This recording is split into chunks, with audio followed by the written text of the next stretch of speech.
सद्गुरु घासीदास के सिद्धांत को जनमानस में पिरोने के लिए प्रेरक संत पुनीराम का आत्मिक ज्ञान, सत्य का बोध ज्ञान समान रूप से प्रकाशित हो, इसी उद्देश्य से यह रचना कार्य रूप में प्रेरित कर समुद्र रूपी समाज के हित में प्रकाशित हो। इसके लिए जगत के माता पिता सद्गुरु घासीदास माता सफरा को मेरा नमन स्वीकार हो। संत भाइयों एवं बहनों, किसी भी कार्य को करने के पूर्व देखकर, सुनकर, स्पर्श कर बारीकी से समझ लेना चाहिए। जब समझ आ जाए तभी समझाना चाहिए। यदि बिना समझे कोई भी कार्य किया जाता है, वह कभी भी कहीं भी सफलता नहीं दे पाती। इसलिए जीवन में हम कुछ भी करते धरते हैं, उसे समझना जरूरी है।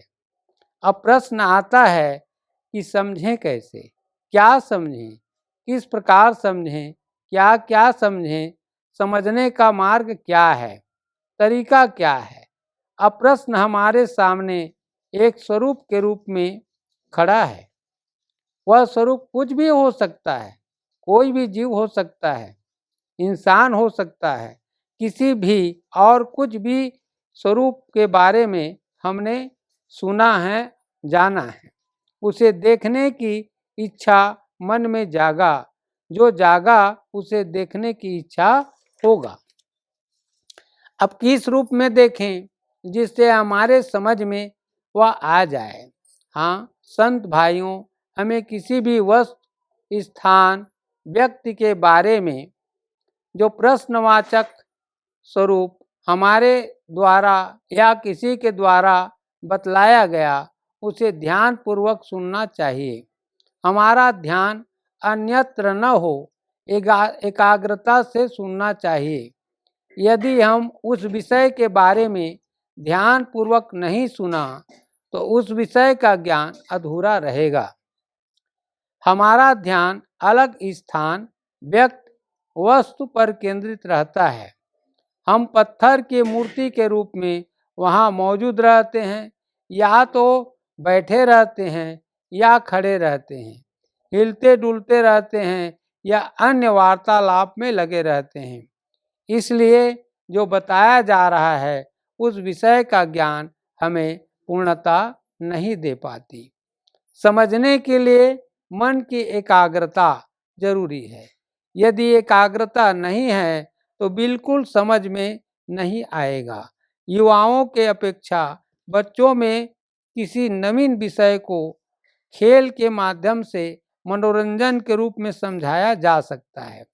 यदि नींव मजबूत करना है तो छोटे बच्चों से उनकी याद को मजबूत करना चाहिए। ज्ञान कभी छोटा बड़ा नहीं होता है, इसीलिए बच्चों को यह नकारात्मक सोच का उपयोग नहीं करना चाहिए। यह तुम्हारे लिए नहीं है। छोटा बच्चा ही आगे बड़ा होगा, उसकी आवश्यकता होगी। मैं तो समझता हूँ कि हमारे कर्म का परिणाम अच्छा हो या बुरा, उसका समुचित ज्ञान बच्चों को प्रारंभ से दिया जाना चाहिए। समझ एक ऐसा युक्ति है जो समानता को जन्म देती है। ज्ञान ज्ञान है, वह न छोटा होता है और न बड़ा होता है, अर्थात समान होता है। बच्चों को यदि ज्ञान समझ में आ जाता है तो भविष्य में ज्ञान के आधार पर कर्म करने में वह हमेशा चौकन्ना रहेगा। फिर संकट, भय, कष्ट, ईर्ष्या, द्वेष, लालच, हिंसा, धोखा से हमेशा बचा रहेगा। अब हमें समझने का तरकीब समझ लेना चाहिए। किसी भी ज्ञान को समझने के लिए मुख्य रूप से दो सिद्धांत हैं जो मानव को सुख, शांति, सद्भाव, प्रेम, व्यवहार और सम्मान की ओर लेकर जाता है और समाज में स्थापित करता है। ठीक उसके विपरीत एक दूसरा सिद्धांत मानव को अहंकार, ईर्ष्या, द्वेष, छल कपट, हिंसा, असमानता, अज्ञानता, परंपरा, रीति रिवाज, पाखंड और अंधविश्वास की ओर लेकर जाता है। इन दोनों सिद्धांत में पहला सिद्धांत है असत्य सिद्धांत और दूसरा सिद्धांत है सत्य का सिद्धांत। अब निर्णय हमें करना है। यदि जीवन में ज्ञान हमारे अंदर समझ का है तो हम सत्य की ओर जाएंगे, यदि समझ नहीं है तो हम असत्य की ओर जाएंगे। निर्णय हमारे ऊपर है, हम स्वयं न्याय करता है। बिना समझे समझाए संतों का भाई, बीच रास्ता में भटकाए। काला समझावे तहर, काला बतावे, कर्तव्य बिना भटकाए। ज्ञान नहीं सुझाए तोला, ज्ञान नहीं आवे तोला, गुरु लगारी झन खवावे। संतो भाई बीच रास्ता में भटकाए। लइका ला बताए नहीं, ज्ञान ला समझाए नहीं, कैसे सुखी जीवन बितावे। सत्य असत्य के पहचान कराए नहीं, कैसे साधन के सिद्धि करावे। नश्वर बताए तनला, ज्ञान बताए नहीं, कैसे प्यासा ला पानी तय पियावे। संतो भाई बीच रास्ता में भटकाए। समझने और समझाने के लिए सुनने और किताब पढ़ लेने से समझ में नहीं आता है, देखने से समझ में आ जाता है। जो देख लिया तो सुनने और किताब पढ़ने की जरूरत नहीं, सीधा समझ में आ जाता है। भगवान देवी देवता के विषय में केवल किताबों में पढ़ा जाता है और किसी के मुख से सुना जाता है, इसलिए वह प्रमाणित नहीं है। जिसके विषय में कहा जाए वह दिखना चाहिए। जब तक वह दिखाई नहीं देगा तब तक वह विश्वास योग्य नहीं है, वह सत्य नहीं हो सकता। गांव में महामारी आई हुई थी। देवी देवता की पूजा बलि मुख प्राणियों का किया जा रहा था, तो गुरु घासीदास ने उसका विरोध किया और कहा कि जब तक देवी देवता मुझसे बलि नहीं मांगेंगे मेरे सामने आकर, तब तक मैं बलि नहीं दूंगा और नहीं देवी देवता को मानूंगा। प्रमाण ही सत्य है, बिन प्रमाण के सारी कथा कहानी झूठ है, काल्पनिक है। सत्य को जानने के लिए गुरु घासीदास ने कठोर तपस्या करना शुरू कर दिया। आदमी अज्ञानता को समझ जाए तो अज्ञान की दिशा में चलने लगता है। अज्ञानता ही भय का कारण है। जहाँ अज्ञानता समझ में आ जाता है तो भय समाप्त हो जाता है। जहाँ भय समाप्त होता है वहाँ जीवन शुरू हो जाता है। असत्य का सिद्धांत। असत्य सिद्धांत वह है जिसे मानव मन देखकर, सुनकर, बोलकर, स्पर्श कर और जानकर भी उसे नकारता है, नहीं मानता है। उसे असत्य सिद्धांत कहा जाता है। उदाहरण के लिए है, किसी भी व्यक्ति, स्थान, वस्तु को जानकर और मानकर भी उसे समझने का प्रयास न करना। दूसरा है मन की एकाग्रता न होना। तीसरा है समझने के बदले उसे दबाने या नष्ट करने का उपाय सोचना। चौथा है अपने शक्ति, ताकत, ऊर्जा का दुरुपयोग करना। पांचवा है किसी वस्तु, स्थान, वस्तु में भेद करते हुए उसे अलग समझना, विरोध करना, छुआछूत मानना, उसे प्रेम नहीं करना। अपने जीवन में उपयोगी न मानकर उसकी उपेक्षा करना। धरती के धारणा को सम्मान न करना। मानव मन में स्वार्थी मन का होना। असत्य का सिद्धांत का क्या परिणाम होता है? तो पहला परिणाम होता है आदमी को स्वयं पर विश्वास नहीं हो पाता। दूसरा है अंधविश्वास पर आदमी विश्वास करना शुरू कर देता है। तीसरा है जीवों में उदारता के स्थान पर निर्दयता आ जाती है। चौथा है आदमी रीति रिवाज और परंपरा पर विश्वास करता है। 5वां है आदमी का विश्वास कम होने पर शक्ति कमजोर होकर भय का वातावरण बनता है। 6वां है आदमी को आदमी से घृणा हो जाती है और वह भेदभाव उसके प्रति करने लगता है। 7वां है सच्चाई से कोसों दूर चला जाता है। 8वां है उसे सच्चाई पर विश्वास नहीं हो पाता है। 9वां है स्वयं को बड़ा मानने वाला सबसे नीचा हो जाता है। 10वां है ज्ञान के प्रकाश के स्थान पर अज्ञान रूपी अंधकार में वह भटकने लगता है। 11वां है प्रकृति से प्रेम के स्थान पर प्रकृति से वह विरोध करने लगता है।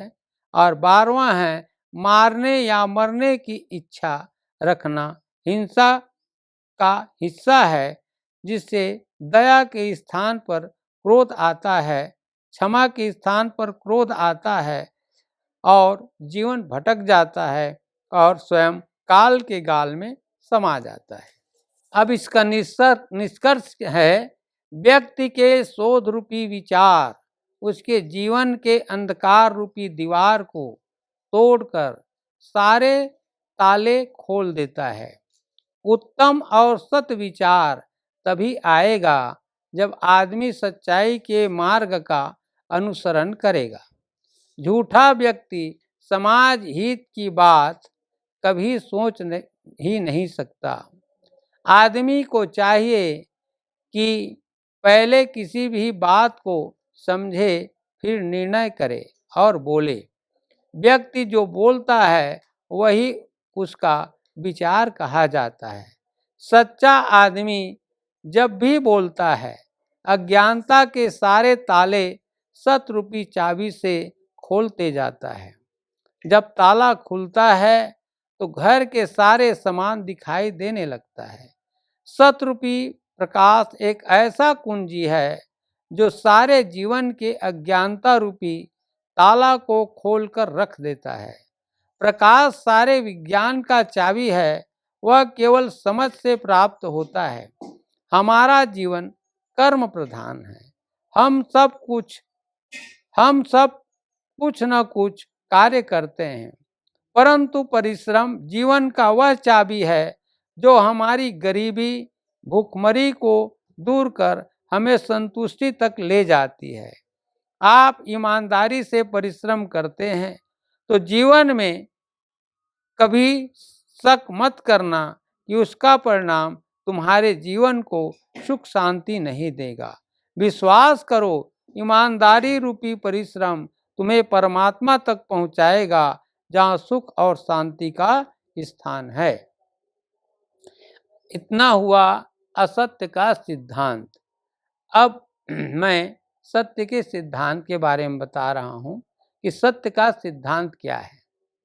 सत्य का सिद्धांत वह सिद्धांत है जो धरती के रहते तक, हवा पानी अग्नि के रहते तक, धरती और आकाश के रहते तक, अर्थात जीवन पर्यंत सदैव एक रूप में विभिन्न भाषा वाणी में व्यक्त कर भी अमिट रहे, उसे सत्य सिद्धांत कहा जाता है।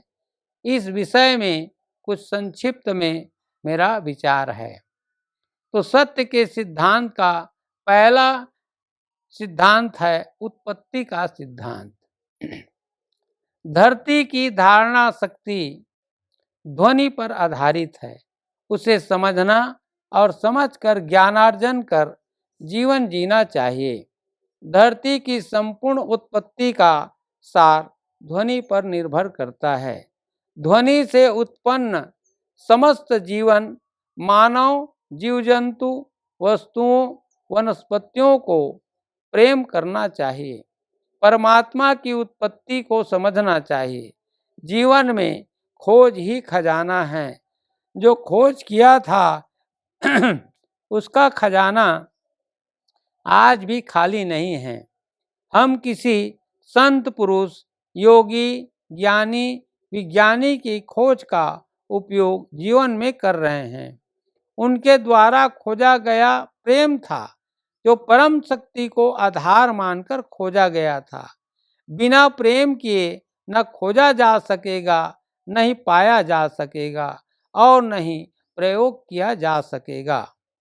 उत्पत्ति तो धरती में ही संभव है, जो आज भी हो रहा है और होता रहेगा।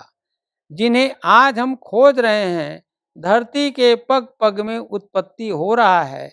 सबको खोज पाना असंभव है।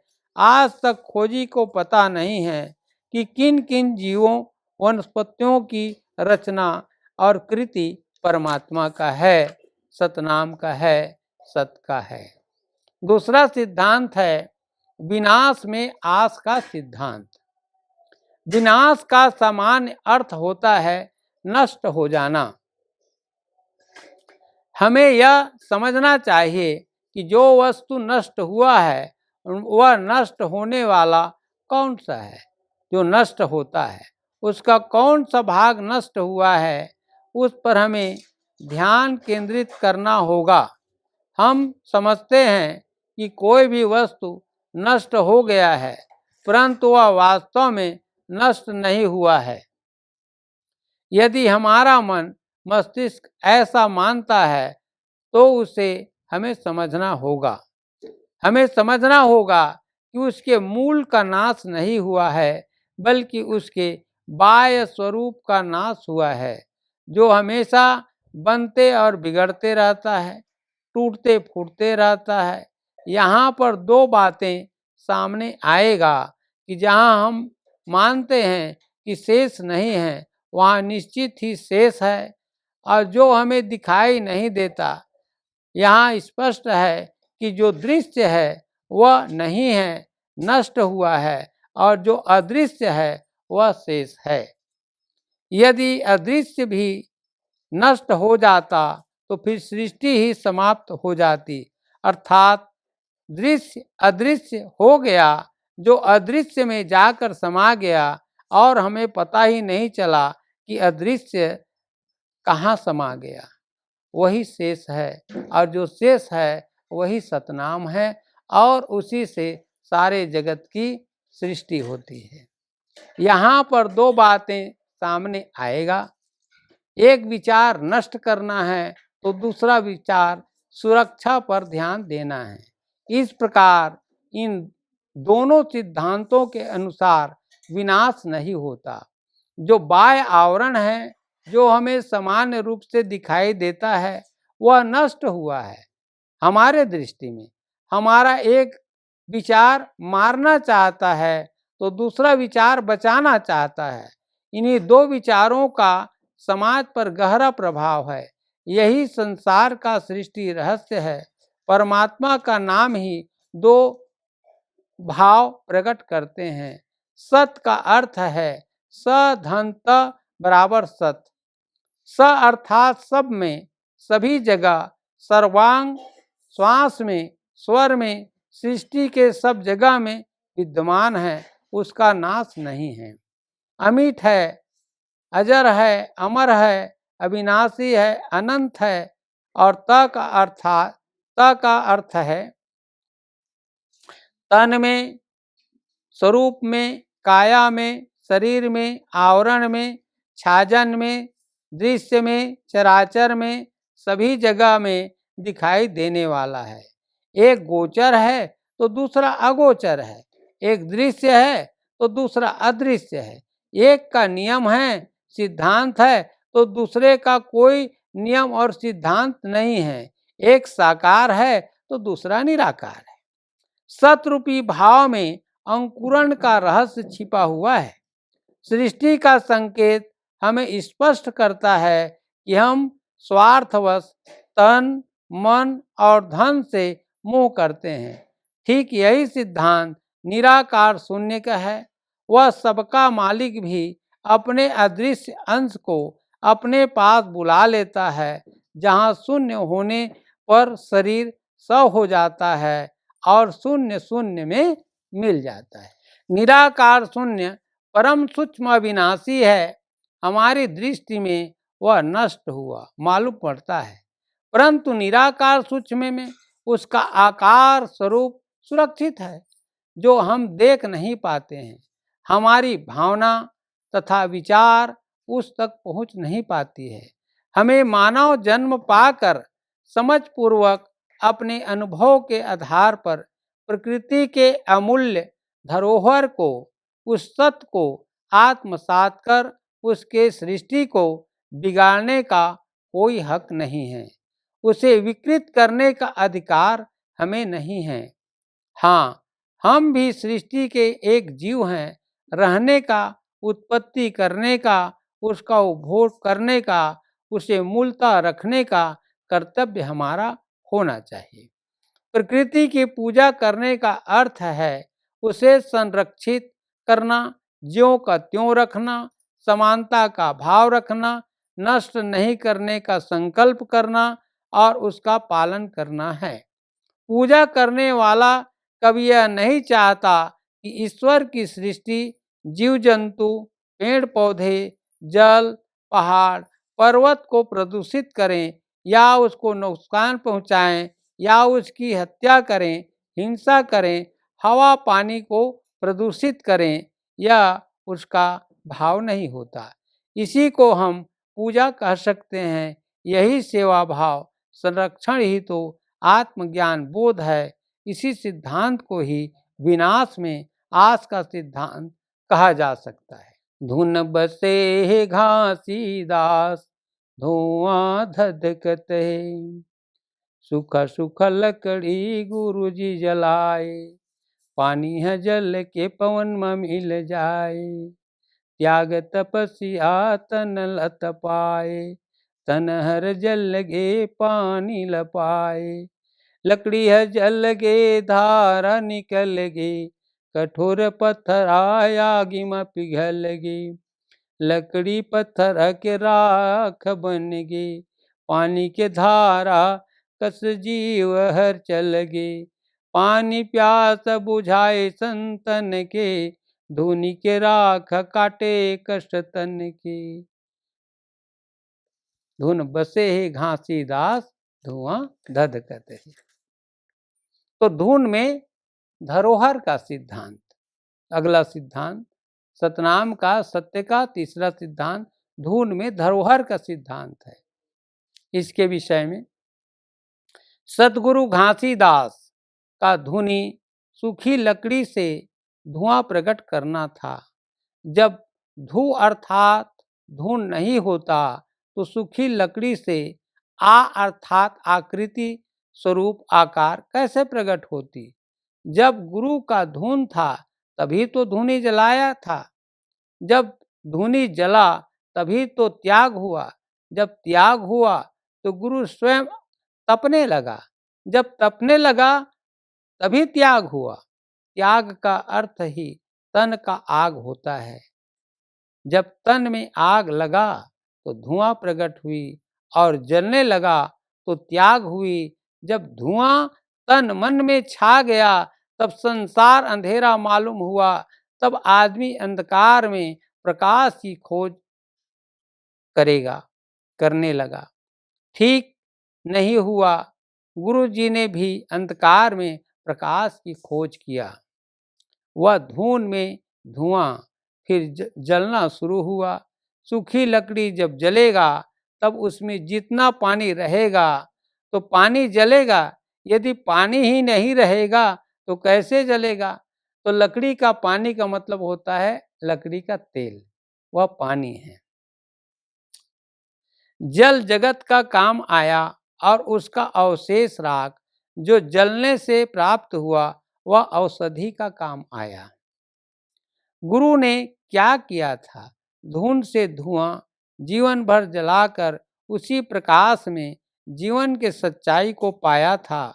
तन को तपाने से पानी जल प्रकट हुआ जो जीवन का काम आया, जिससे सृष्टि के मानव जीव जंतु वृक्ष लतादि का काम आया, उसके सच्चाई का काम आया।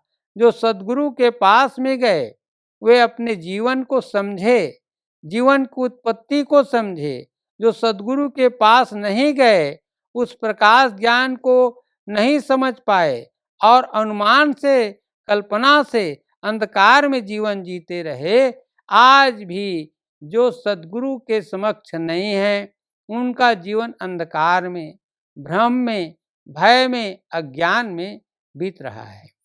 यह ज्ञान तो जल में जीवन का सिद्धांत है, धून में धरोहर का सिद्धांत है। आज सद्गुरु का ज्ञान गंगा जल ही है। बिना सद्गुरु के ज्ञान मानव समाज में सूखा सूखा अकाल है, उसकी छाया है। यदि उस ज्ञान रूपी जल को समाज पिएगा, उस जल में नहाएगा, तो उसके जीवन में कभी अकाल, अपमान, बैर भाव, असमानता नहीं आ सकेगा।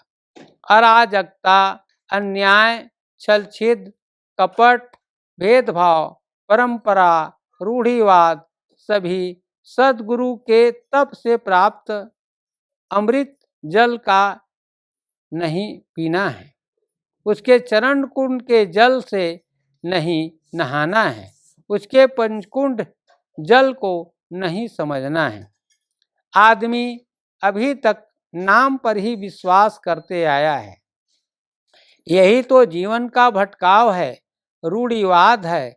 यदि गुरु को पाना है तो उसके त्याग तपस्या से प्राप्त जल को पिएं, उसके धून से प्रकट हुए आग को स्वीकारें, उसके त्याग से प्राप्त परम प्रकाश को घट में जगह दें और उस मार्ग को त्याग से, विश्वास से, संकल्प से पालन करते हुए तन रूपी प्रयोगशाला में प्रयोग करके देखें कि उन्होंने जो कुछ भी कहा, समाज में सबके लिए कहा, सृष्टि के सभी जीव जंतुओं के लिए कहा, पंच तत्वों के लिए कहा, अंतरिक्ष में उस प्रकाश को धरती में उतार कर तुलना करके कहा, जिसका परिणाम आपके जीवन में हर पल, हर घड़ी काम आएगा और आप जीवन में भटकने से बच जाएंगे। जब तक हम नाम के पीछे दौड़ेंगे,